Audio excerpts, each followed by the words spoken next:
¿Se ve bien ahí el power o no? Sí, doctor. ¿Sí? Bien. Sí, profe. Nosotros hasta donde vimos, si una persona cometió una acción típica y antijurídica, bien, ya es responsable de un injusto, ¿sí? ¿Y eso qué quiere decir? Bueno, básicamente quiere decir que tiene responsabilidades, eh, pero son responsabilidades sobre el hecho, ¿sí? El injusto es la responsabilidad del autor en el hecho, sin necesidad todavía de ver si esa persona cometió un delito, porque para determinar eso me falta el análisis de un estrato más, que es el de la culpabilidad, ¿sí? Entonces, no basta para decir que con una acción típicamente jurídica hay responsabilidad penal, ¿sí? Tal vez responda para el derecho civil, laboral, administrativo, si hay una acción típicamente jurídica, eh, pero no vamos a poder hablar de delito, ¿sí? Necesariamente nosotros tenemos que corroborar que esa acción típica y antijurídica además es culpable, ¿sí? Ahí recién vamos a poder decir que hay un delito en términos jurídico penales, según la teoría del delito. Nosotros vimos con la doctora las distintas formas en que siempre vemos cuando se inicia el análisis de un estrato nuevo, cómo se fue estructurando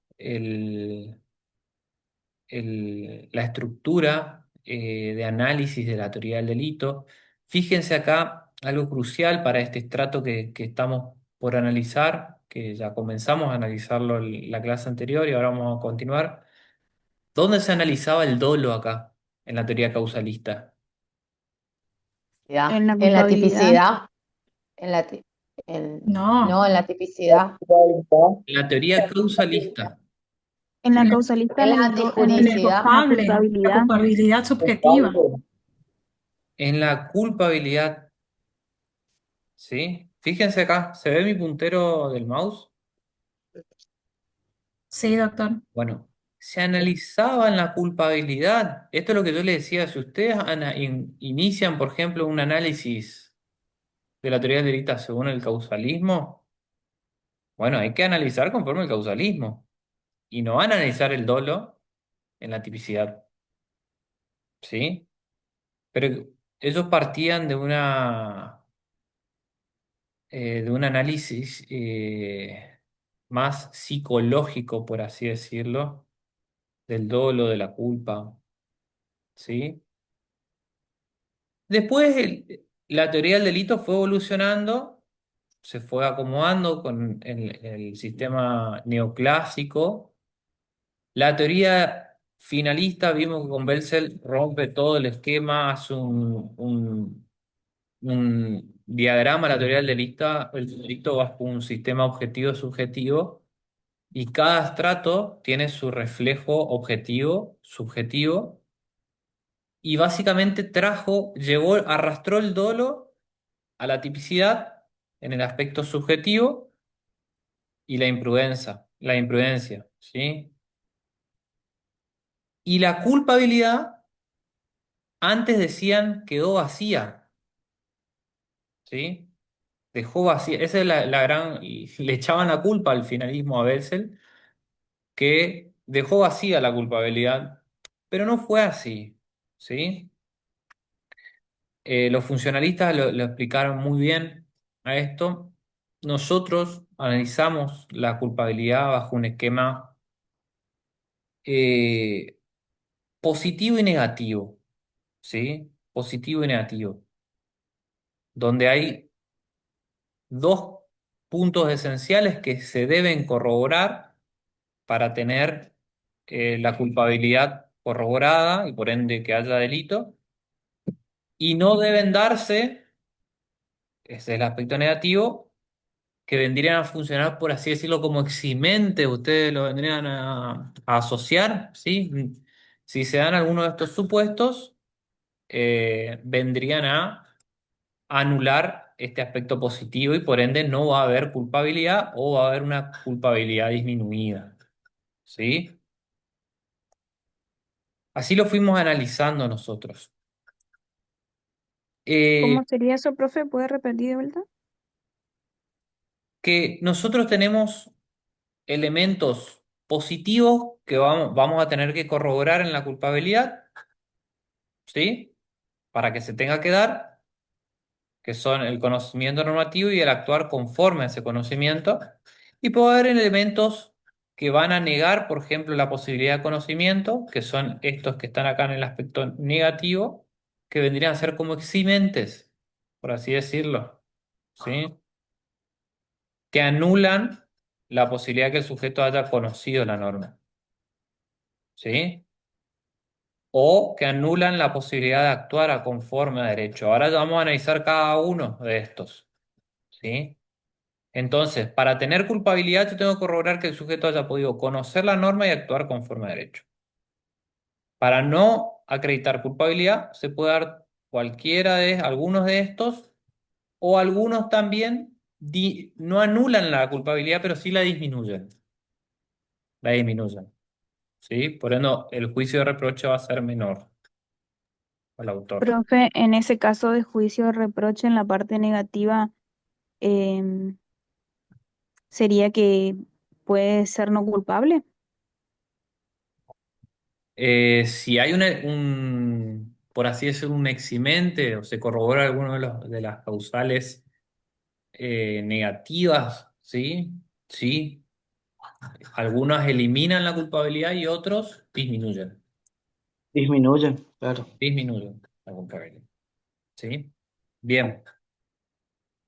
Dicho eso, la culpabilidad básicamente, ¿sí?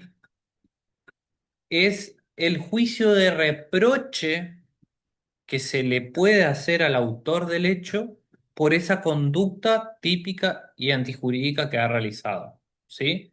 Es la reprochabilidad por el ilícito que acabamos de comprobar, ¿sí?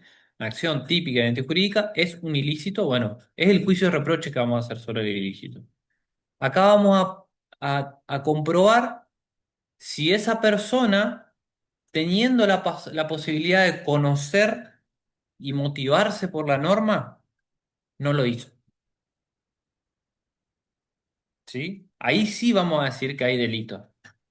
Profe, el doctor Gonzalo Molina decía, habiendo tenido la posibilidad de actuar conforme a derecho, la persona decide cometer ese ilícito penal. Por eso la reprochabilidad. Ujú. Es, fíjense con estos dos elementos que yo le digo que lo van a entender mucho mejor, ¿sí? Es la posibilidad de conocer, por un lado, y de motivarse conforme a ese conocimiento que tienen por la norma, ¿sí?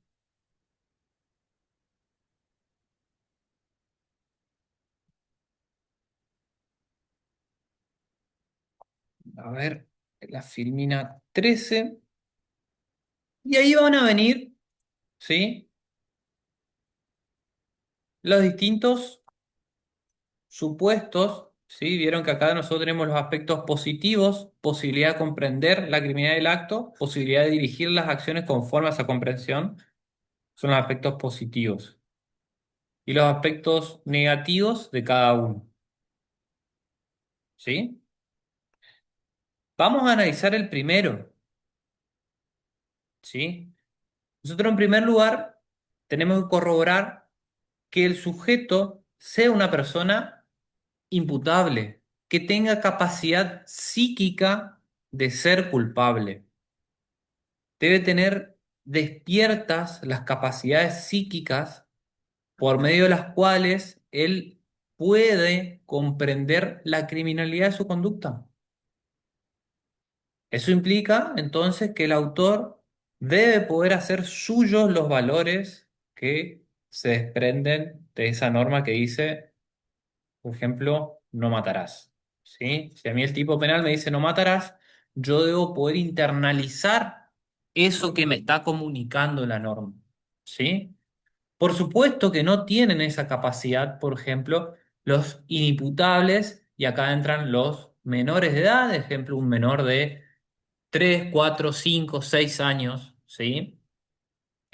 No entran todos los menores, ¿sí? Ahí vimos la aclaración que hizo la doctora Acosta la clase pasada y que comparte con el doctor Molina, que yo también lo comparto.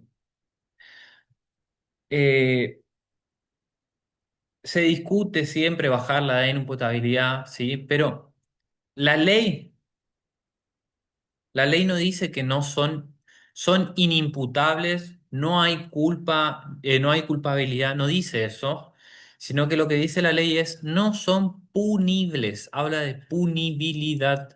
La punibilidad se analiza aparte de lo que es la teoría del delito, ¿sí? No forma parte de la culpabilidad. Por ende, esa ley no regula. Sería la consecuencia, profe, no forma parte de la teoría del delito, sería la culpa, la punibilidad, perdón. Para que ustedes entiendan, yo puedo tener sujetos que cometieron una acción típica antijurídica y culpable, pero que no son punibles. ¿Sí? ¿Por qué? Porque hay supuestos que el legislador Sí, profe. entiende que no hay necesidad de aplicar pena. ¿Sí? En este caso, porque el legislador entiende que a esa edad no terminan de comprender la norma. ¿Sí? Pero, o que no les puede brindar un buen mecanismo para poder internalizar los valores de la norma, ¿sí? Pero no significa que se anula la capacidad del sujeto de comprender la norma ya a los 16. Yo creo que a los 15 años, yo creo que los chicos de 15 años, en su gran mayoría, comprenden lo que la norma le está diciendo, ¿sí? Eh, ya, por supuesto, un niño de 4 años, no.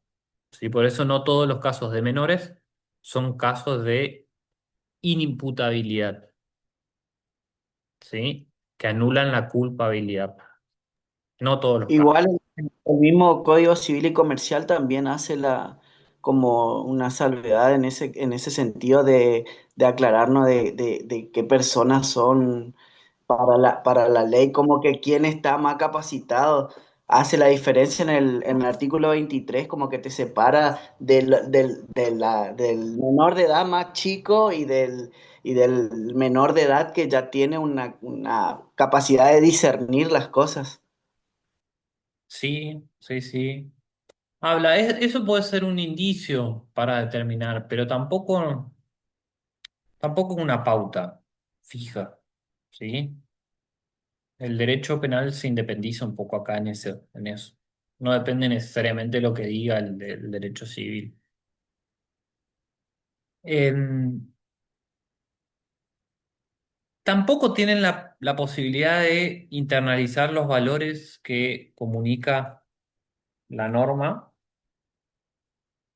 es decir, de comprender la norma, las personas que padecen una enfermedad mental, que tengan, como ahí menciona el Power, insuficiencia en sus facultades. ¿Sí?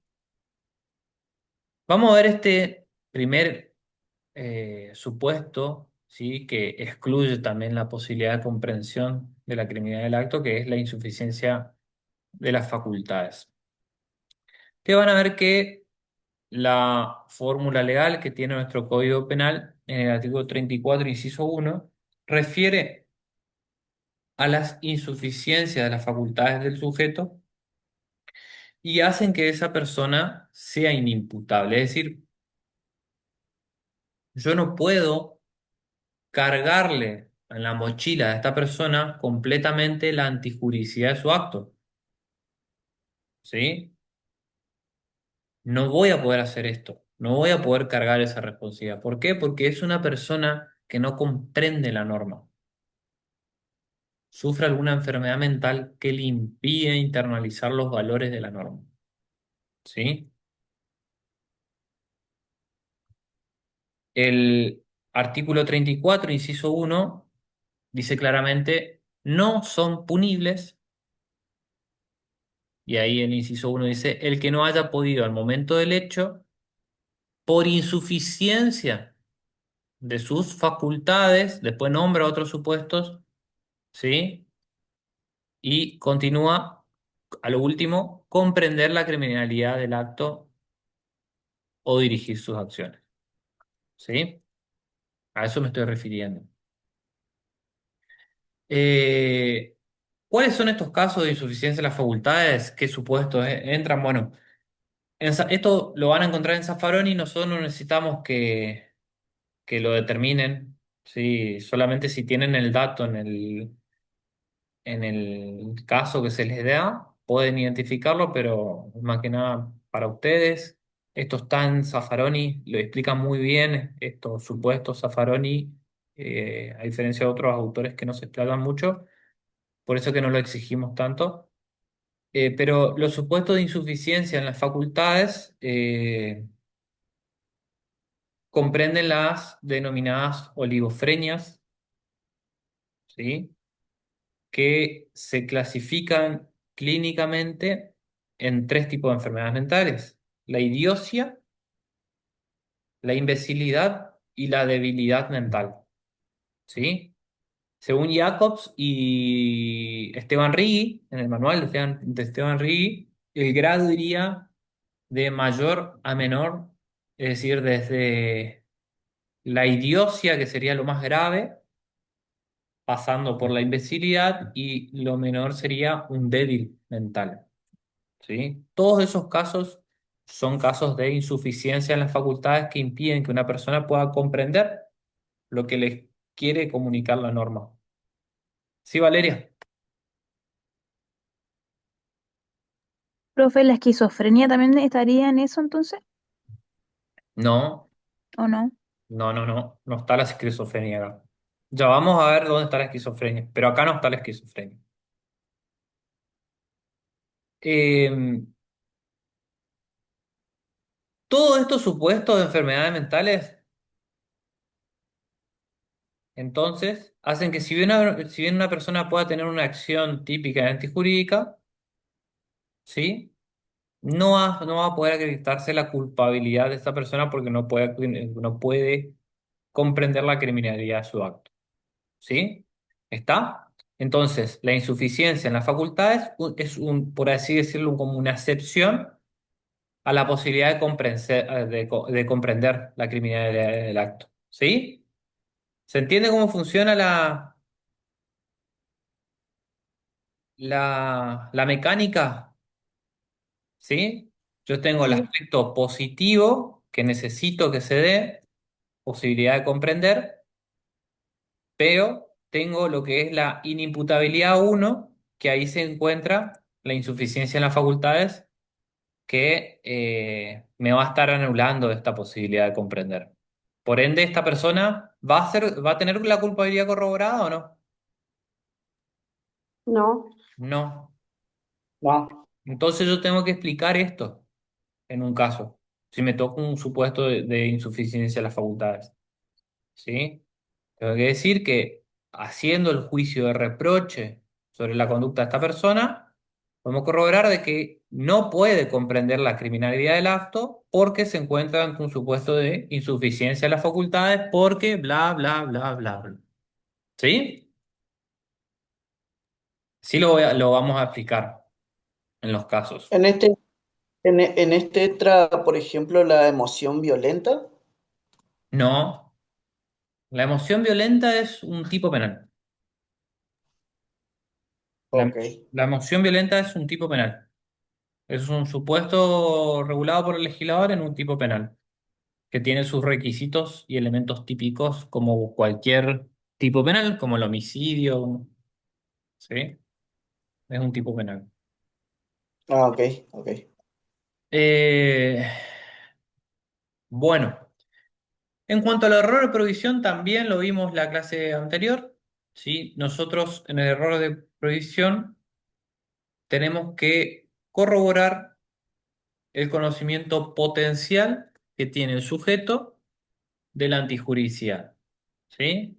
Con Belse bastaba por ahí solo la posibilidad potencial del que el sujeto conozca la criminalidad del acto, ¿sí? Eh, no tienen esa posibilidad de comprender las personas que, por supuesto, están en un error de prohibición. Pero, ¿qué es el error de prohibición? El error de prohibición se da cuando una persona no tiene la posibilidad de conocer la desaprobación jurídico-penal. Es decir, desconoce que lo que está haciendo está prohibido, ¿sí? Puede ser también de que haya una falsa representación de la antijuridicidad, ¿sí? Como se dan los casos de error en los presupuestos objetivos de la causa de justificación, ¿sí? Es una falsa representación de la antijuridicidad. ¿Sí, Valeria? Profe, ¿y cómo quedaría esto que se supone que todas las leyes deberían ser conocidas por todo, por más que no la conozcamos, por más que yo omita que no conozco una ley, pero la ley está? Profe, pero puede ser que, por ejemplo, yo vengo de otro lugar y no conozco que está, no sé, prohibido fumar en la plaza. Entonces se puede tomar así o no.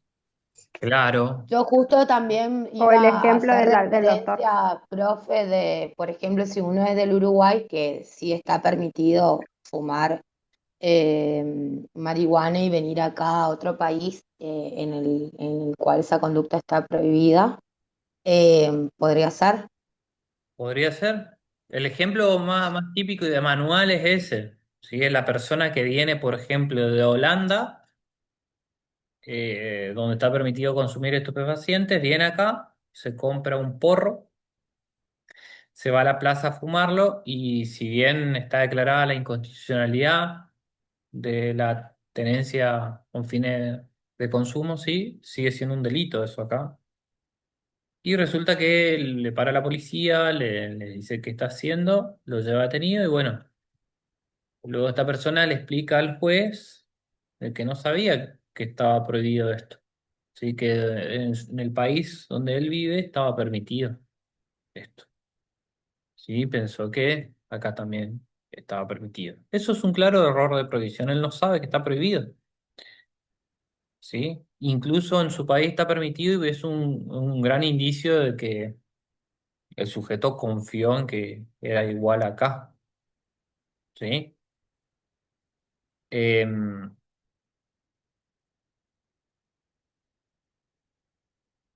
después, ¿qué pasa con el error de prohibición? Hay distintas formas en que se puede dar el error de prohibición. ¿Sí? Eh, el error de prohibición se puede dar cuando el sujeto tiene un desconocimiento directamente sobre la norma o sobre la prohibición, que es ese que dijimos. Otro puede ser respecto al alcance de la norma, es decir, yo sé que está prohibido, pero yo pensaba que estaba prohibido hasta acá nomás. No sabía que también estaba prohibido esto, esto, esto y esto. ¿Sí? No terminó de leer la ley, ¿sí? No terminó de comprender todo. Sí, Alan. Profe, esto que estamos viendo ahora, los errores, ¿tiene alguna relación con los errores de tipo que vimos en el dolo? Por ejemplo, cuando vimos los elementos descriptivos, error en el elemento descriptivo, después había otro que era error en el elemento normativo. Por ejemplo, error en la valoración de la norma eh, porque interpreta mal o la desconoce. ¿Eso tiene una relación con ello o es completamente distinto? Bueno, quien hace referencia a eso, Alan, está muy bueno que lo adviertas. Es el doctor Marcelo Sancinetti, ¿sí? Él trae los errores en los elementos normativos del tipo, ¿sí? Porque fíjense, un elemento normativo del tipo sería qué entendemos como instrumento público. Ejemplo. Bueno, eso tenemos que ir a una ley, leer qué es instrumento público para la ley.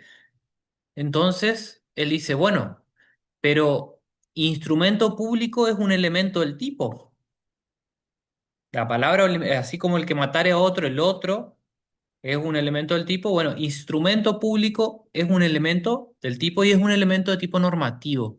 Por ende, si la persona tiene un error sobre el conocimiento de que eso es un instrumento público, no es un error de prohibición, sino un error de tipo. ¿Sí? Ahora bien, lo que ustedes tienen que advertir acá es que el error de tipo es un error en el hecho. En el hecho. El error de tipo es un error en el hecho, ¿sí? Que lleva a que se desconozcan los elementos. Yo no estoy viendo que allí hay otro. Yo no advertí que ahí firmé firmé un documento o un instrumento público. No vi porque estaba tapado esa parte donde decía instrumento público como título. ¿Sí? Es un error en el hecho. En cambio, el error de provisión es un error, ¿sí? Es un error sobre la prohibición en la norma. Esa es la diferencia, ¿sí? Y esa es la diferencia que advierte el doctor Sancinetti. Gracias, profe. Bien. Después, ustedes tienen otros supuestos en que se puede dar el error de provisión, ¿sí? Como, por ejemplo, una persona que hace una suposición de una causa de justificación que en realidad no existe, es decir, se crea una causa de justificación que no existe. Eh, o que creamos, por ejemplo, que tiene otros requisitos una causa de justificación, ¿sí? Cuando en realidad no es así, ¿sí? Le agregamos requisitos, le quitamos, le sumamos requisitos. Eh,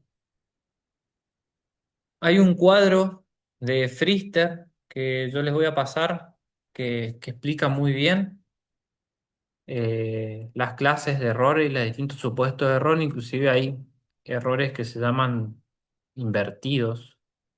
No recuerdo si los dimos.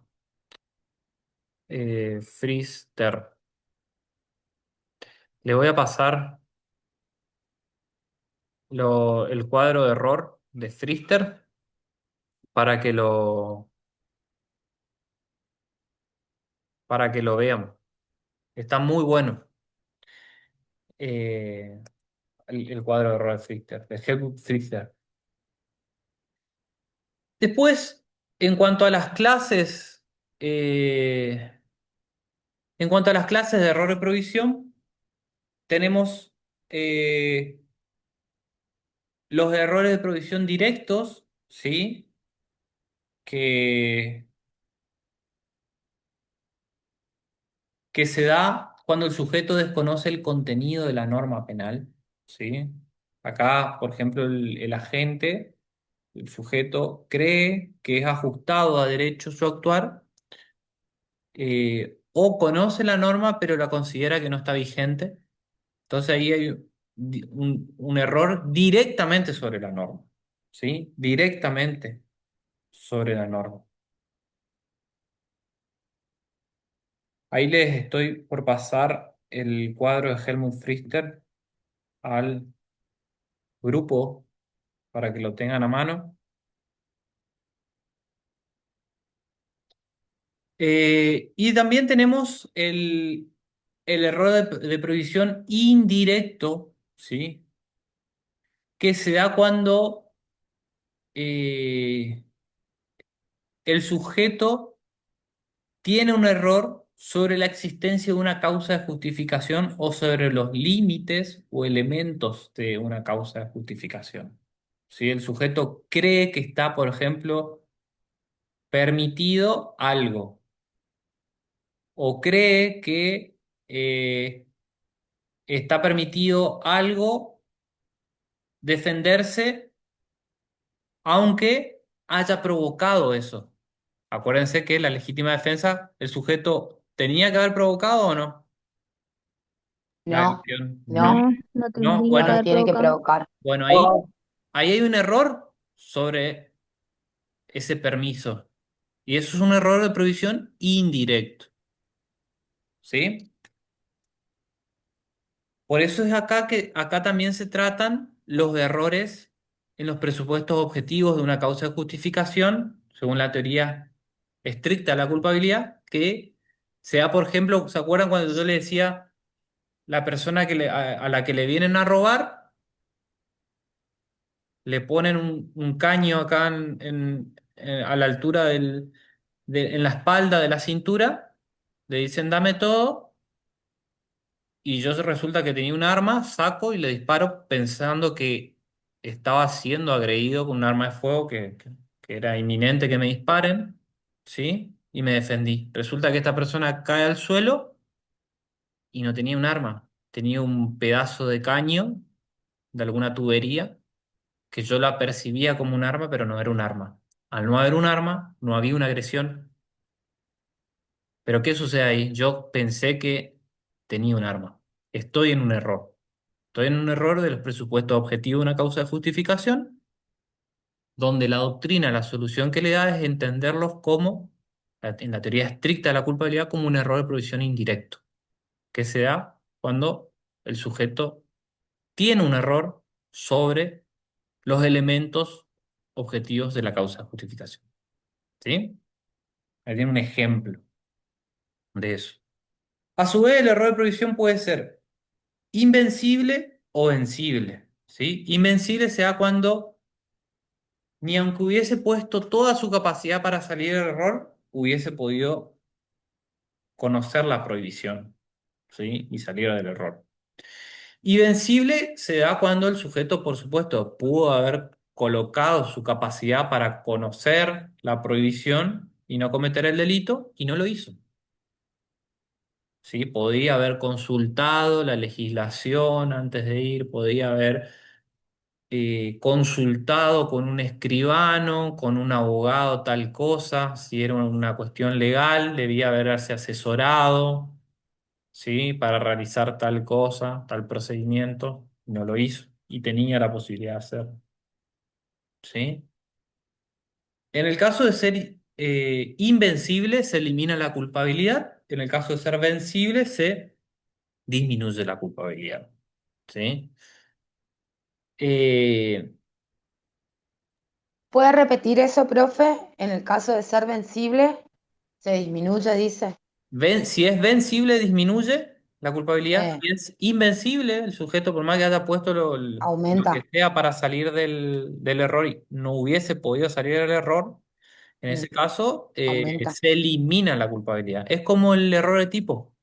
El Mm, vencible, el vencible dejaba subsecuente la posibilidad de imprudencia y el invencible eliminaba, ¿sí? El dolo. ¿Sí? gracias. Bien. Eh,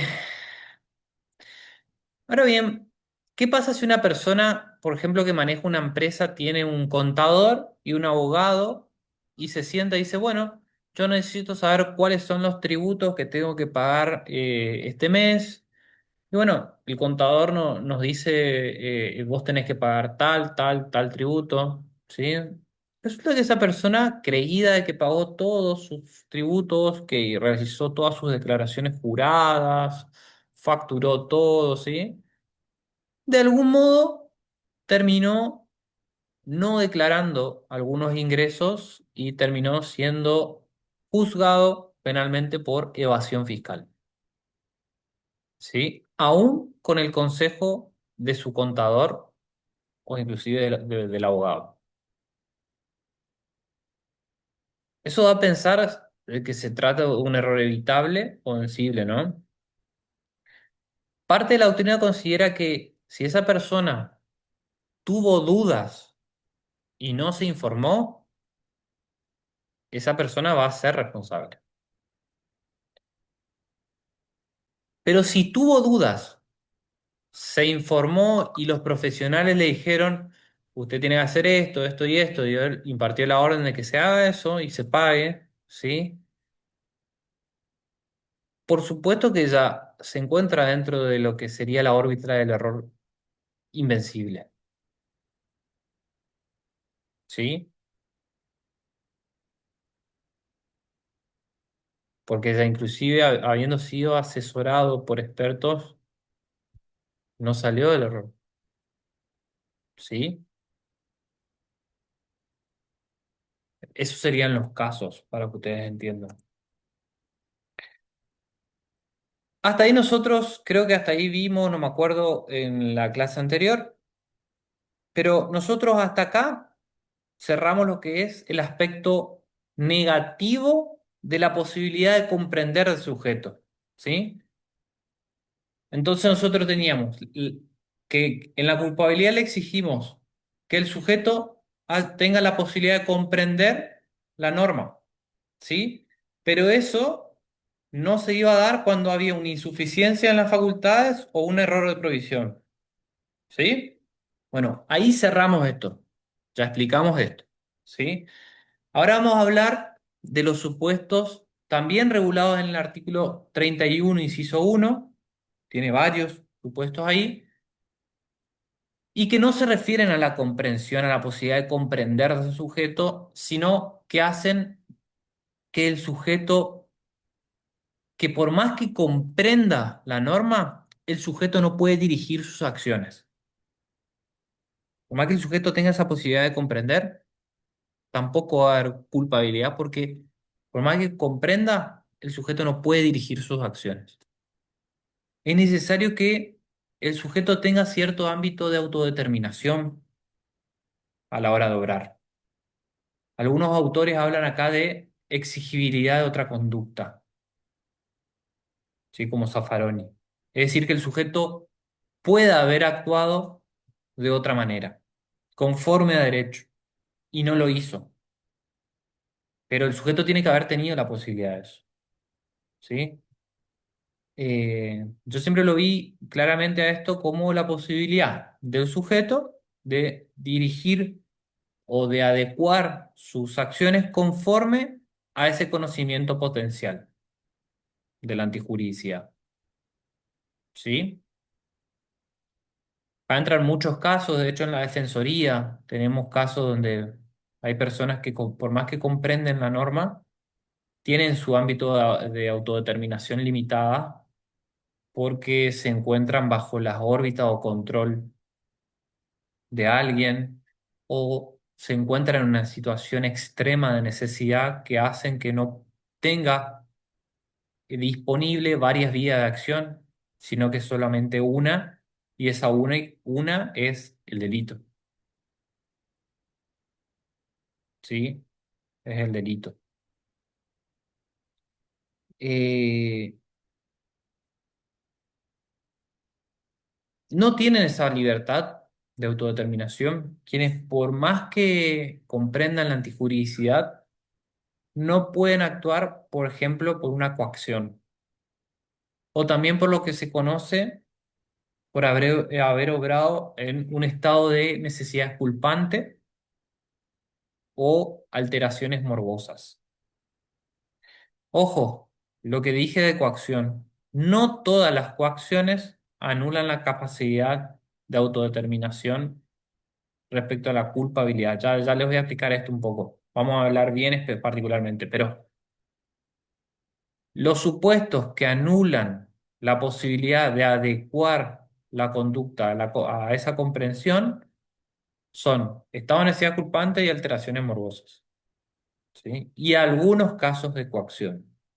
Algunos casos de coacción. En cuanto a las alteraciones morbosas, van a tener también en Zaffaroni tres cuadros clínicos. La psicosis, que pueden ser en sentido exógeno o endógeno, es decir, provocada por circunstancias externas, ¿sí? Al sujeto, eso es exógeno, o endógeno, es decir, por circunstancias internas del sujeto. ¿Sí? Ahí tenemos delirios condicionados y ejemplo también, acá tenemos lo que la compañera ha nombrado, la esquizofrenia. ¿Sí? También hay una situación donde se presentan casos de fobias o de neurosis. ¿Sí? Imagínense ustedes, a ver, Silvana, acá la veo yo que está escribiendo ahí, bastante está escribiendo. Silvana, suponete que vos sabés lo que significa cuando el tipo penal te dice, si ves a una persona que se está ahogando, vos sabés, me imagino que tenés que ir a salvar, tenés una obligación de ir a salvar. Si ves que en la pileta de tus casas se está ahogando un niño, ¿sí? Si vos no vas, eso es una omisión de auxilio, ¿sí? Claro. Vas a ser No juzgado. cumplir con ese mandato, Tenés que cumplir con un mandato, que, claro. que es que tenés que ir a salvar a esa persona. Ahora, suponete que vos tenés fobias a las serpientes, ¿sí? Y justo en ese momento en que vos viste que se está ahogando, viste una víbora que está, o una serpiente que está en el césped de tu casa. ¿Vos comprendés la criminalidad de tu acto? Es decir, ¿vos sabés el mandato de la norma? ¿Sabés lo que te dice? Y claro, salvar en ese caso o en esa situación, en ese contexto, salvar a... Sabés Y bueno, y ahí en claramente. todo caso, sí. Bueno, Pero en mi caso, por ejemplo, me pasa con la altura. Y trato de imaginarme rápidamente también, una también. situación donde tendría que salvar a otra persona y se da en esa situación donde, y bueno, esa interposición o esa tensión entre bienes jurídicos, la vida del otro o la mía. Entonces, ahí ustedes ven claramente cómo se da el supuesto que yo les quiero mostrar acá. ¿Se ve mi puntero? Sí, bueno. En el caso que yo les estoy diciendo, en el caso que yo les digo, Silvana comprende la criminalidad de su acto si no obra conforme a esa norma. Ella puede ser juzgada penalmente. Ahora, ella tiene una fobia. ¿Vos podés dirigir las acciones conforme a esa comprensión o estás limitada por una patología que tenés? No, Y está en ese caso limitado. estoy Está limitada por esa limitada. patología. Está limitada. ¿Por qué? Por un aspecto negativo. ¿Cuál es el aspecto negativo? La fobia que tiene. En este caso, la fobia que tiene. ¿Se entiende cómo funciona acá? Yo puedo Sí, tener profe. personas que Y eso comprendan evaluamos perfectamente ahí, perdón, profe, que interrumpa, eso evaluamos ahí en culpabilidad. en la culpabilidad. Porque ¿qué es la culpabilidad? Por eso yo en el concepto le dije, es un juicio De reproche. de reproche que se le hace al autor que, teniendo la posibilidad de comprender la norma y de adecuar su conducta conforme a esa comprensión, que es lo que estamos viendo ahora, no lo hace. En este caso, ¿ella tiene la posibilidad de adecuar su conducta conforme a esa comprensión de la norma? No. ¿Por qué? Porque tiene una fobia. Sí, Claro, y ahí no deja de ser un delito. exacto. Sí, Valeria, te escucho. Profe, ¿y cómo sería eso? ¿Se tiene que determinar antes? O sea, ¿tiene que estar médicamente determinado antes? Esto todo se prueba clínicamente, por O sea, supuesto. por ejemplo, ocurre eso y no, por ejemplo, Silvana no sabía en ese momento que le tenía fobia a la serpiente, por decirte. No, pero ¿O todas estas cómo sería? cuestiones son cuestiones probatorias, esto ya igual, ¿sí? Pero esto un perito lo puede determinar tranquilamente, ¿sí? Mediante una pericia, ¿sí? Con médicos y especialistas se va a determinar, ¿sí?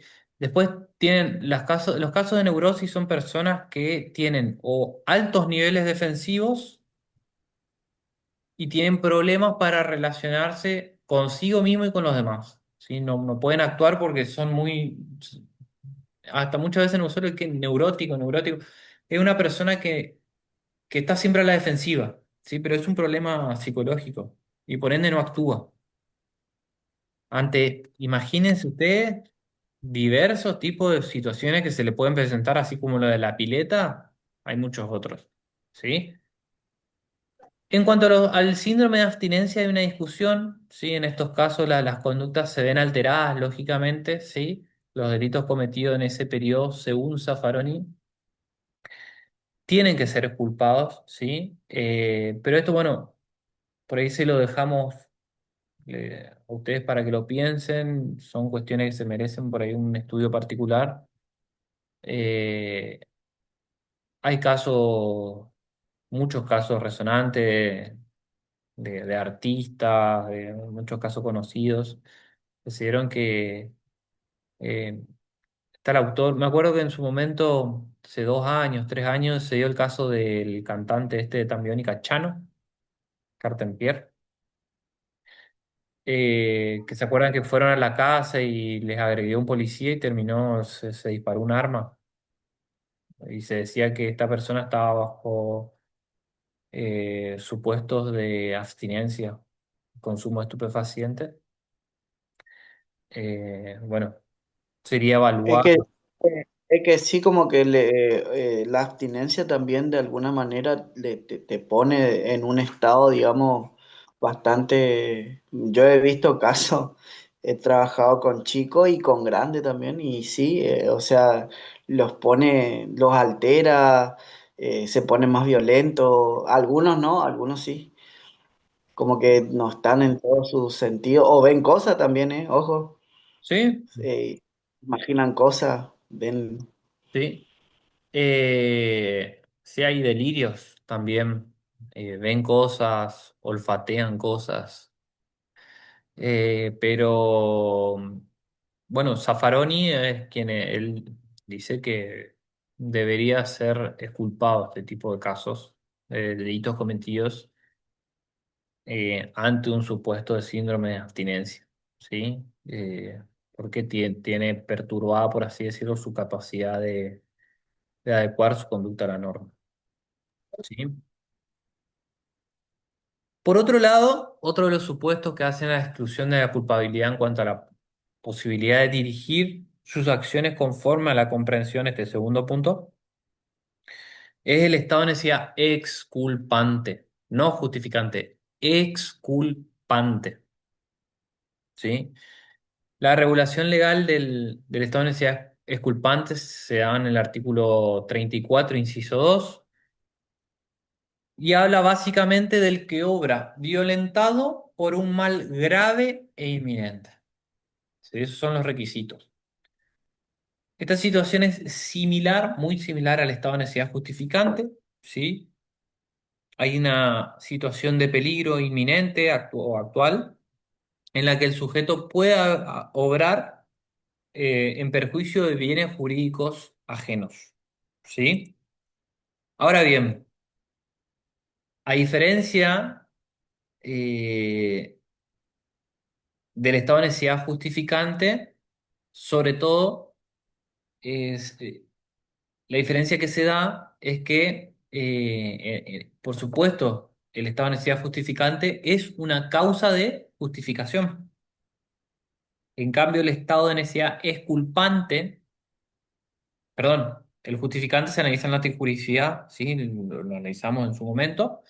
En cambio, el exculpante se analiza en la culpabilidad y elimina la culpabilidad, ¿sí? Con respecto a los bienes jurídicos que pueden ser puestos en conflicto, ¿sí? Cuando nosotros hablamos en el estado de necesidad justificante, esos bienes jurídicos, ¿cómo tenían que ser? Habría una ponderación de bienes. Había una ponderación. ¿Yo qué tenía que salvar en el El mayor, justificante? El de mayor valor. Jurídico de mayor sacrificar valor. el menor. Exactamente. Y sacrificar el de menor valor.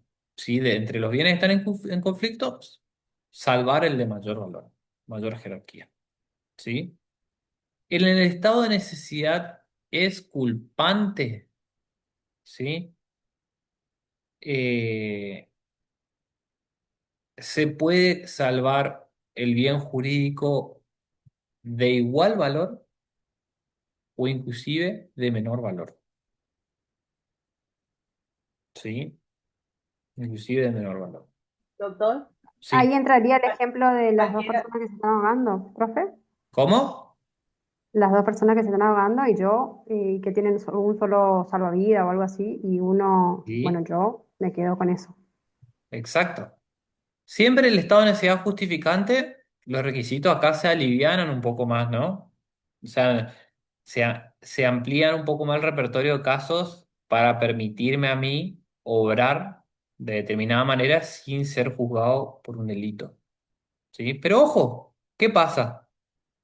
Por más que haya estado de necesidad, es culpante. Yo voy a responder administrativa, civilmente, laboralmente, ¿Sí? ¿sí? Porque hay ilícito, Sí, profe. hay antijuricia. Así que bueno, no es tan bueno que digamos. Eh, por otra parte, el estado de necesidad justificante, el autor tenía que ser ajeno a la situación de peligro. Es decir, no tenía que haberla generado por dolo o imprudencia. ¿Sí? Eh, en cambio, ¿sí? Eh, bueno, acá hablamos, ¿no es cierto? Nosotros el tema de lo que era la justificación de peligro, ¿sí? En Alemania, Roxin decía que debe justificarse estos supuestos sin perjuicio de la responsabilidad que le cabe a quien por haber generado la situación, ¿sí? Y había también algunas aclaraciones que se hacían eh, respecto a que quien se encuentra obligado a soportar el riesgo, esa persona no es ajena, nunca. Ejemplo, el bombero nunca puede excusarse de salvar a una persona por temor a los riesgos que implica la acción de salvamento, pónganle, ¿sí? Porque está obligado a hacerlo, ¿sí? Eh, en cambio, en el estado de necesidad es culpante, el autor no necesita ser ajeno al mal amenazante, ¿sí? Pudo haber generado esa situación, ¿sí? Eventualmente va a responder, ¿sí? Por la generación del riesgo, ¿sí? Pero él va a estar exculpado eventualmente si se dan todos los requisitos, ¿sí? Sí, Valeria. Profe, ¿cómo sería el tema, el ejemplo que recién explicó del bombero? Por ejemplo, ¿no podría tener lo que es la fobia o neurosis, algo de eso? ¿Así sería lo que está No, explicando o no, cómo sería? no, estamos hablando del estado de necesidad exculpante, no de casos de fobias o neurosis. Estado de necesidad exculpante es otro supuesto, ¿sí? Y estamos analizando la comparación entre estado de necesidad justificante y exculpante. Justificante se analiza en la antijuricidad Ah, y el publicidad. exculpante en la culpabilidad, ¿sí? Y acá decíamos, ¿se acuerdan que en el justificante que se analiza en la antijuricia, esa persona debía ser ajena a la situación de peligro? Bueno, además de eso, en la doctrina se dice que no es ajeno, ¿sí? Quien está obligado a soportar el riesgo, ¿sí? Y entre esas personas que están obligadas a soportar el riesgo se encuentra, por ejemplo, el bombero, ¿sí? El bombero es una persona obligada a soportar un riesgo, ¿sí? Por ende, no es ajena, ¿sí? Es una aclaración nomás las que les hice. En cambio, en el estado de necesidad es culpante, el autor no necesita ser ajeno al mal que se ha generado. Pudo haberlo generado, ¿sí? Entonces, en resumen, en el estado de necesidad es culpante, sí. Los bienes en conflicto, cualquier bien. Si es de mayor valor jerarquía el salvado, sí, vamos a estar eh, ante un estado de necesidad justificante, si se dan siempre y cuando los demás requisitos. Pero en el exculpante puede ser de igual jerarquía o inclusive de menor valor el salvado. ¿Sí? Ejemplo, la vida. Debe haber una situación de necesidad, ¿sí? Debe haber una situación de necesidad, peligro inminente o grave, ¿sí? Se trata de igual forma que en el estado de necesidad justificante. Y bueno, y en este caso no importa si el sujeto es o no ajeno a la generación del peligro, ¿sí?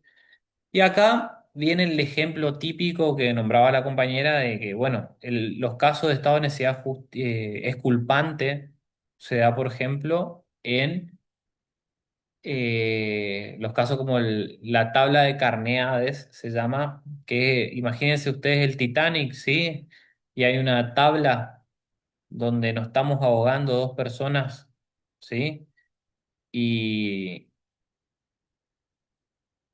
y para poder salvar mi vida, tengo que hundirla a la otra persona.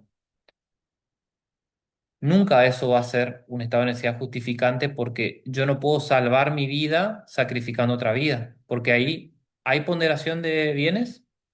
No, en el otro sí. Bueno, no, porque no estoy sacrificando uno de menor valor, sino es de igual valor. Entonces, justificante no es, ¿sí? En cambio, exculpante sí,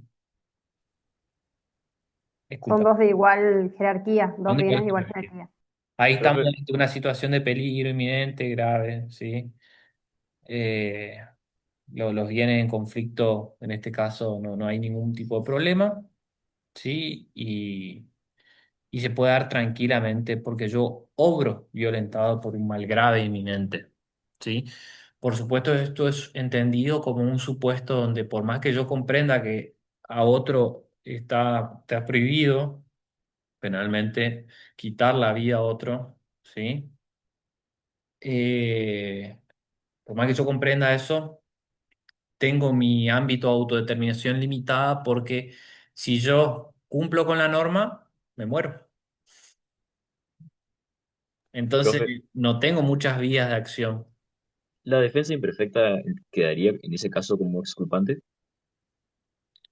que habíamos Eh, dicho que era una provoca, o sea, una persona provoca, digamos, la situación, y, pero para evitar el mal grave inminente, eh, digamos, opone una acción, pero justamente esa persona la creó, digamos, provocó a la otra. sí, podría quedar, sí, podría quedar dentro del supuesto, tranquilamente. Y por último, no, no me quiero olvidar el caso de las coacciones, que es un supuesto discutido, ¿sí? Eh, las coacciones son amenazas que va a sufrir un sujeto ante la posibilidad de un menoscabo a los bienes jurídicos propios o de un tercero, ¿sí? Se le llama vis compulsiva, después lo van a estudiar así en Penal 2. En esa situación la doctrina no tiene una postura unánime de dónde se ubican las coacciones, ¿sí? Eh, para autores como Zaffaroni o el doctor González, que yo creo que es la mejor postura, hay que mirar cuál es el grado de los bienes jurídicos en conflicto, ¿sí? Porque si una persona, si a una persona se la coacciona poniéndose en juego determinados bienes jurídicos y por ende comete un delito, ¿sí? Nos vamos a encontrar, por ejemplo, ante un supuesto en que nos pueden pedir que falsifiquemos un documento como funcionarios públicos para salvar la vida de mi pareja o de mi hijo. Ese hecho delictivo, falsificar un documento para salvar la vida de mi pareja o de mi hijo, ¿sí? ¿En qué estamos? ¿Ante una exculpación? o una justificación para ustedes? Justificación, Justificación. Justificación. ¿Por qué? porque exculpante sería de vida por vida y en cambio este es un documento. Bien, porque hay un bien de mayor valor en detrimento de uno de menor valor. Yo salvo la vida de mi hijo o de mi pareja a cambio de firmar un documento falso, de crear un documento falso, ¿sí? Sacrifico un bien jurídico menor para salvar uno de mayor valor, ¿sí? En ese caso, las coacciones, ¿dónde se ubican? En En la, el justificante. en la antijuridicidad como un estado de necesidad justificante. Ahora, si a mí me dicen, tenés que poner veneno en la taza de tu jefe o lo matamos a tu hijo, ¿cambia o no cambia la cosa? Sí hay Sí, cambio, cambia, profe.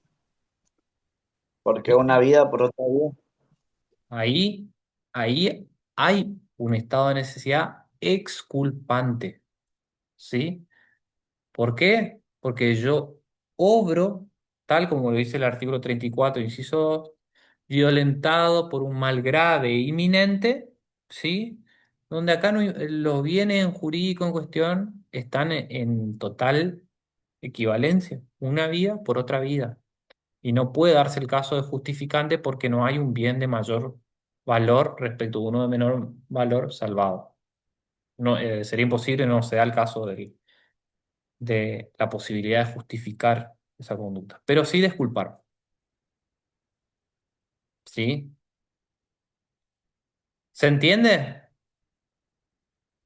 ¿Se Sí, entendió profe. ahí? Sí, sí. Sí, Sí, profe. Bien, bien, bien. Bueno, esto es culpabilidad, ¿sí? Hasta acá es culpabilidad, ¿sí? Vamos a ver si me da el tiempo. Tenemos un caso. En una escena de la película Límite Vertical, el padre le exige a su hijo que corte la soga para salvar su vida y la de su hermana. El padre muere, ¿sí? Voy a poner el caso, a ver si se va.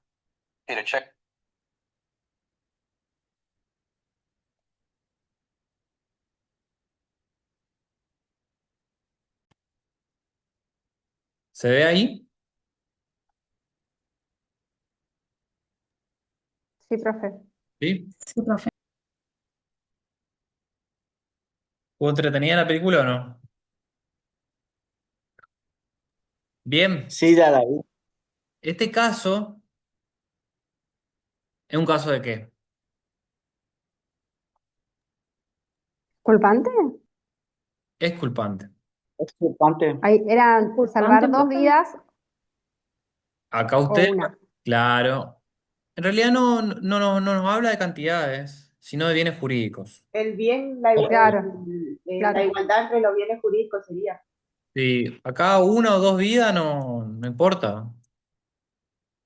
No me habla de cantidad de bienes, sino de calidad. Y acá hay vida versus vida. Sean una, dos, tres, cuatro, lo que sea. ¿Sí? Entonces, Peter, ustedes van a tener que analizar la acción de Peter, que va a haber un nexo causal que le causó la muerte al papá, ¿sí? Todo con la teoría de la conditio, imputación objetiva, es un riesgo jurídicamente desaprobado, causar la muerte de otra persona, en este caso le causó la muerte al papá, ¿sí? No hay eximentes, es doloso, tenía conocimiento y voluntad de realización del tipo objetivo, él quería matar a su papá, sí, obviamente. O sea, él tuvo conocimiento de realizar, de cortar con la navaja esa cuerda para quitar la vida al padre. ¿Es antijurídico? Sí, no se encuentra, no se puede corroborar ninguna causa de justificación, tampoco el estado de necesidad justificante. ¿Por qué? Porque el bien jurídico sacrificado no es de mayor valor que el otro, que el sacrificado. Profe, tampoco la voluntad del padre que le dice que corte la cuerda. No, eso no entra. No se puede dar. En caso de, todavía nosotros no tenemos, ni siquiera imagínense, está avalado por la ley de ablación de órganos, la, ¿cómo es? Que se llama La eutanasia. la eutanasia.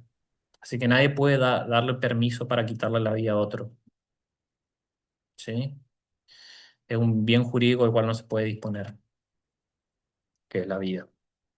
Entonces, la única que queda para salvarlo a Peter es evaluar de que él, en el juicio de reprochabilidad que hacemos en la culpabilidad, él comprendía, tuvo la posibilidad de comprender que estaba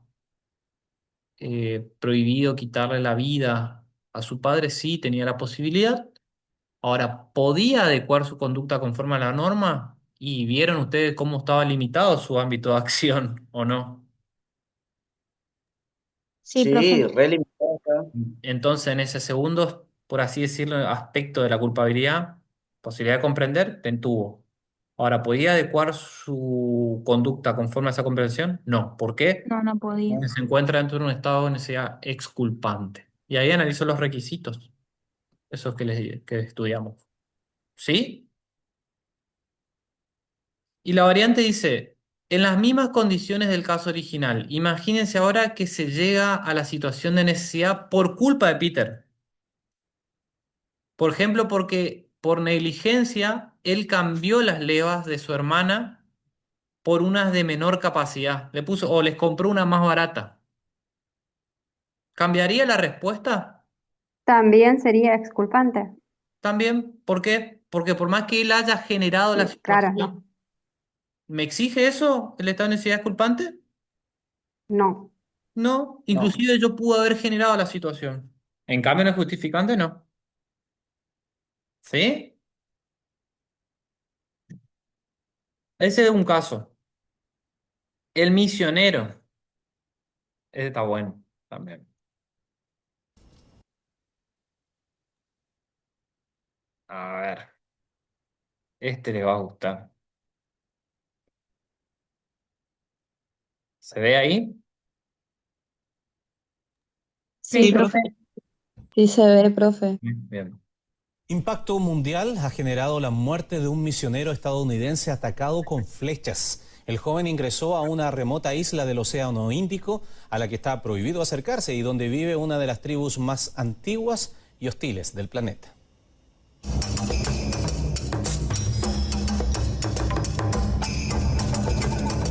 No son amistosos, muy por el contrario. Cuando alguna expedición intentó acercarse a ellos, fue recibida con flechas o lanzas.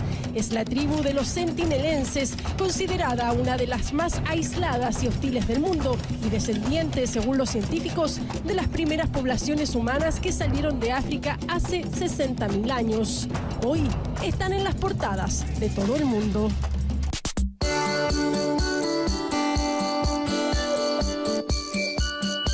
John Allen Cho era un joven aventurero estadounidense que quería evangelizar en lugares tan recónditos como la isla Sentinel del Norte.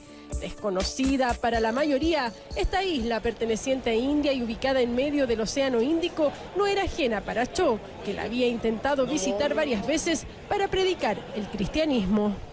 Mi nombre es John, los quiero y Jesús los ama. Aquí tienen un poco de pescado. Eso fue lo que el viajero de 27 años le dijo a dos indígenas armados cuando se acercó por primera vez a la isla. El joven misionero llevaba una detallada bitácora de sus viajes, incluyendo sus arriesgados acercamientos a la isla Sentinel, donde las autoridades indias tienen prohibido acercarse a menos de 5 kilómetros. No quiero morir. Podría volver a Estados Unidos porque me parece que quedarse aquí significa una muerte segura. La segunda vez llegó más lejos y corrió más riesgos al darle regalos a uno de los aborígenes que le lanzó una flecha que se clavó en su Biblia. Logró escapar corriendo hacia el mar y nadando hasta los barcos de los pescadores a los que pagó por acercarlo al lugar. Ustedes quizás piensen que estoy loco por hacer todo esto, pero yo creo que vale la pena proclamar a Jesús a esta gente. Regreso Rezaré para que todo vaya bien. Estas fueron las últimas palabras de John, escritas en una carta a su familia a las 6:20 de la mañana del 16 de noviembre. Poco después, encontraría la muerte con una lluvia de flechas de la tribu, que luego le ató una cuerda al cuello y lo arrastró por la playa. La policía india abrió una investigación por homicidio. Detuvimos a 7 personas que apoyaron a John Allen Chau y lo ayudaron activamente a ir a la isla Sentinel del Norte. La familia de John Cho pidió a las autoridades que los isleños no sean procesados y aseguran que los perdonan, ya que incluso sacar fotos o grabar videos de la última tribu preneolítica está prohibido y penado con cárcel por el riesgo de extinción que corre este pequeño grupo de unos 150 cazadores-recolectores si es que entra en contacto con el mundo exterior.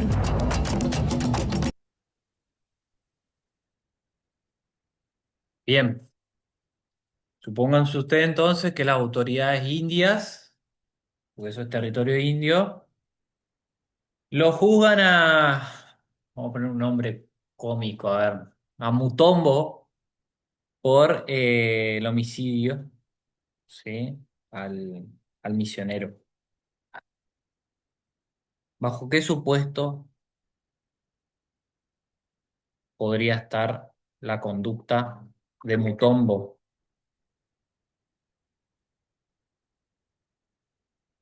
De los que vimos hoy, por supuesto.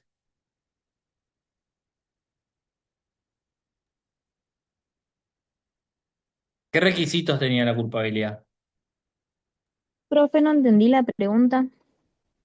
Supónganse que hay que juzgarlo, se lo juzga, el juez lo trae y le acusa de homicidio al que arrojó la flecha, Ah, a Mutombo. que no. Un requisito de la culpabilidad es que el sujeto tiene que tener, se tiene que corroborar el conocimiento que el sujeto tiene de la criminalidad del acto. La posibilidad de comprender. Comprender la norma. El primer requisito es ese. Y el otro es adecuar. El desculpante que vimos la vez pasada, el caso pasado era, no podía adecuar. Comprendían, pero no podían adecuar. ¿Y en este caso qué pasa? Y yo creo que él no puede comprender la Yo creo que él no culpabilidad. comprende y que tampoco no puede dirigir, porque es un mecanismo de defensa que ellos tienen. No, pero directamente ellos conocen una norma, nuestras normas No de... conocen Claro, ninguna norma. desconocen. Ellos En no teoría no conocen conocen la ninguna norma. ley, no conocen Están la norma. ajenos Están a en su propio hábitat. ajeno a la civilización, ajeno a las normas. Así como me están diciendo, ustedes tienen que explicarlo. Es una comunidad indígena, si quieren poder decir, que está aislada de nuestra sociedad, que vive bajo sus propias reglas y normas, que, de la cual nunca pudo haber tenido la posibilidad de comprender, de internalizar. ¿Se acuerdan que yo le dije qué es esto? Esto es la posibilidad de que ellos puedan haber tenido la posibilidad de internalizar los valores de la norma. ¿Tienen esa posibilidad? Ellos no, si ni siquiera conocen. No. Tal vez no hablan ni siquiera el idioma, no lo entienden. Ellos hablan sus lenguas originarias. Entonces, no van a comprender. Error, como error de prohibición sería en el caso de... Ahí está, es un error de provisión. ¿Sí? ¿Y es directo o indirecto? Directo, porque directo. desconoce la norma. Directo, es sobre la norma, no sobre No una conoce el explicación. contenido de la norma, Sobre el directo. contenido de la norma. ¿Sí? ¿Y es vencible o invencible? Vencible, Es vencible porque él corría los propios riesgos, digamos. Él sabía. No, estamos hablando de vencible, de la persona de ¿Cómo la sería tribu. si es vencible o invencible, profe? Y si Aunque Invencible invencible sería. es para el aquella persona invencible que usted nunca dijo que hubiese elimina el error del tipo, elimina la culpabilidad. claro, la culpa. pero Por el eso, invencible es vencible, aunque haya puesto toda su vencible. capacidad para comprender, no pudo Claro. evitar, digamos. ¿Estaba dentro de las posibilidades de esta persona comprender lo que dice la normativa india? No, No, invencible. invencible es. Invencible. Bueno, Voy a ahí, googlear. ahí está explicado el caso de Mutombo. ¿Sí? Entonces ponemos después en la conclusión, Mutombo no es culpable. Por ende, Mutombo no es culpable, ¿sí? Porque se encuentra en un error de provisión, ¿sí? Pero ahí tienen, más allá del caso de las drogas que vimos, ese es otro caso de error de provisión. Este es un caso de, ¿quieren ver un error en los presupuestos objetivos, una causa de justificación o quieren ver otro casito? Vamos a ver uno más. Sí. Otro caso, profe. ¿Otro caso? Sí, doctor. Ese, Sí, si no nos sacan de Pablo. bueno, vemos esta. Si nos sacan, lo continuamos en la clase que viene, si es que nos sacan. A ver.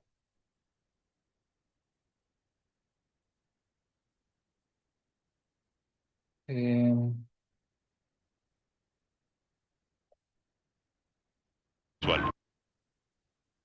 este le va a gustar. Spoiler alert de La Casa de Papel. El director El del dueño del banco. banco, profe, sería un error de tipo también eso, Era un pero rey. Error injusto. en la parte de, no sé cómo sería, de la visión o de... ¿Es un error de tipo?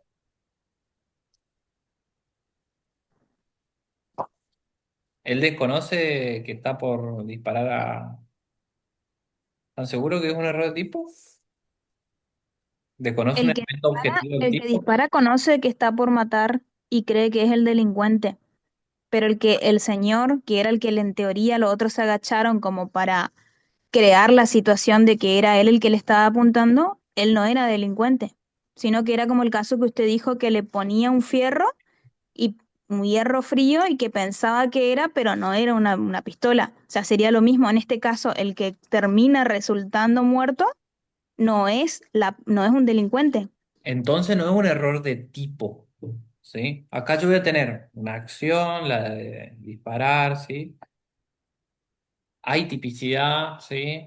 Acá, vemos el nexo causal, la imputación objetiva, los dos niveles de imputación. Hay dolo, quería, conocía y tenía voluntad de realización de los elementos del tipo. Él sabía que ahí había un otro, Eso sería por parte del policía que ejecuta la acción. ¿sí? Y quería disparar hacia un otro. En la antijuricia, ¿qué pasa?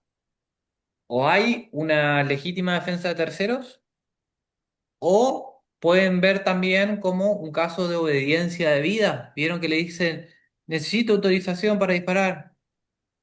Y Claro, puede ser como un caso de obediencia de vida también. bien, ¿qué pasa? Tres requisitos tiene la obediencia de vida.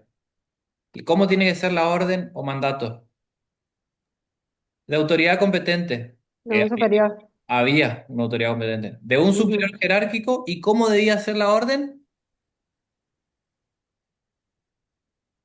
Legítima, conforme a derecho. Legítima conforme a derecho. Y sí, ellos Él- estaban robando un banco, así que. Y tenía un arma. No.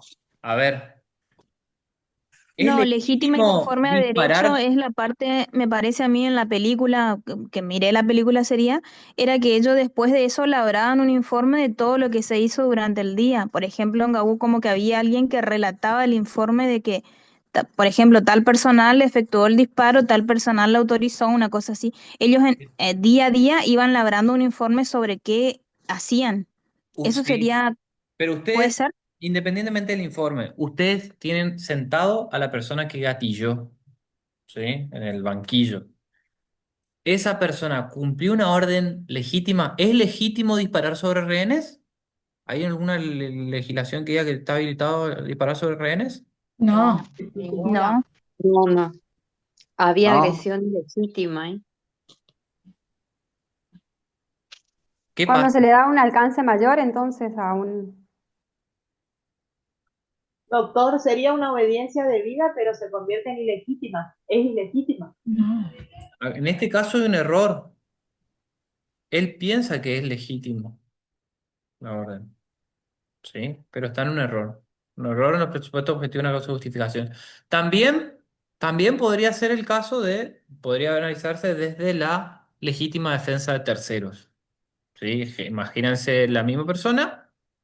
está disparando sobre otro para defenderlo porque piensa que va a ser ejecutado un rehén.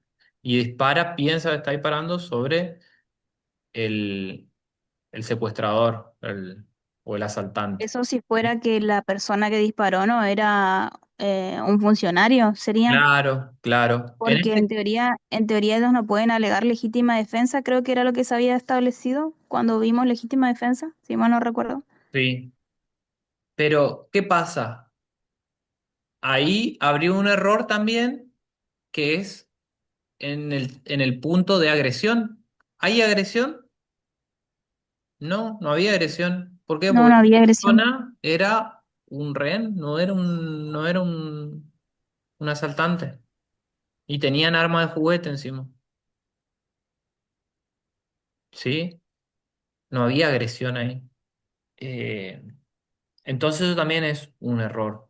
Y un error en el presupuesto objetivo, una causa de justificación sobre uno de los elementos, que en este caso, el elemento objetivo de agresión.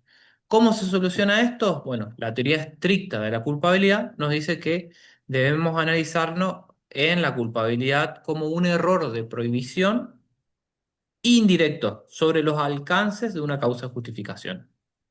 Y en este caso nos Claro. encontramos ante un error de prohibición indirecto. ¿Sí? Por ende, en este caso se puede eliminar la culpabilidad de esa persona. ¿Sí? Ese es el caso. Profe, ¿eso sería si la otra persona era una persona común, sería? ¿O cómo sería? Sí, eso sería si es un civil, por ejemplo. ¿Sí? Después le dejo esto yo le voy a subir, tiene un caso de un menor, ¿sí?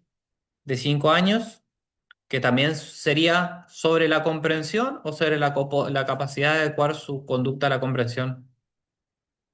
¿Qué piensan ustedes? Es un niño de 5 años que vive con sus padres y un día a la siesta ve en YouTube unos experimentos con fuego. Intenta hacer lo mismo, toma un encendedor y prende fuego las cortinas. Resulta que a causa de esto mueren sus padres. ¿Sí? ¿Es responsable penalmente? Bueno, hay acción, hay tipicidad, hay antijuridicidad y en el trato de la culpabilidad Marcos, de 5 años, tenía la posibilidad. Inimputable por ser menor. Por ser Es menor y inimputable. por no comprender Inimputabilidad, tampoco profe. Y aparte no comprender la criminalidad de los actos. No Muy, comprender la criminalidad de los actos, no muy poder bien, dirigir sus acciones. muy bien. Ese es el caso. Y este es un caso más límite que le dejo para que lo analicen entre ustedes. Si quieren, lo discutimos la clase que viene. Eh, Doctor, en el bien. video último que mostró, no entendí exactamente cómo se resuelve eso. El último, Profe, en el video anterior tampoco no me quedó claro cuál sería el error, el cómo se llama el error descripto. error en los presupuestos objetivos de una causa de justificación. En ese caso, ustedes van a entrar a analizarlo como una causa de justificación y va a haber un momento donde se van a dar cuenta de que en, eh, Causa de justificación hablando de obediencia debida sería. de Él obediencia obedeció la debida, orden de un superior en y ese que caso, sin embargo le dio como un alcance mayor a lo que era la justificación. Es decir, no porque estén robando un banco uno podía matar a esa persona. Así sería. sí, pero en ese Se caso, excedió, digamos. sí, porque no podía matar a esa persona. Pero también en el caso, por ejemplo, si yo le digo, si era un civil, el error iba a estar en que no había agresión. ¿Sí? ¿Por qué no había agresión? Y bueno, porque no eran los asaltantes, sino que El arma era de juguete. y el arma era de juguete. ¿Hay agresión? ¿Hay un riesgo de vida para la otra persona que justifique que otro venga después y me dispare? No, no se puede dar tampoco legítima defensa en ese caso. ¿Sí? ¿Por qué? Porque no hay agresión. No hay agresión. Ah, no, pero yo pensaba que había agresión porque estaba vestido. Bueno, entonces está en un error, señor. ¿Sí? Y si hay un error, la doctrina trata estos errores, según la teoría estricta de la culpabilidad, como un error en los presupuestos objetivos de las causas de justificación, que lo tratamos en la culpabilidad y le damos el tratamiento de un error de prohibición.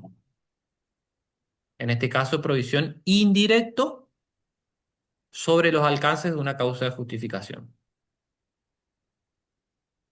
Y se corta el análisis ahí, esa persona va a ser eh, excluida en su culpabilidad. ¿Sí? Y este caso, el último caso, el caso 5, un caso límite un poco, es más fino porque habla de deudas y algo que la familia de esta persona estaba muy limitada de recursos económicos, hay alguien que les debe plata y debe recurrir a algo muy extremo, como una amenaza para que le paguen. Y ahí ustedes tienen que analizar cómo se podría entender la situación de él respecto al ámbito de autodeterminación eh, de esta persona. Si hay coacciones, y si es coacciones, si se entiende como estado de necesidad justificante o exculpante. ¿Sí? No me quiero extender más porque entiendo que ustedes deben tener sus cosas también para hacer, pero lo de última lo discutimos la clase que viene. ¿Sí? Bueno, chicos, Sí, espero que terminen bien su semana y nos vemos el lunes que viene. ¿Sí? Gracias, doctor. Listo, Buen fin de profe. semana. Gracias, doctor. Gracias, doctor. Chau, chau. Hasta la próxima. profe, buen fin de. Gracias.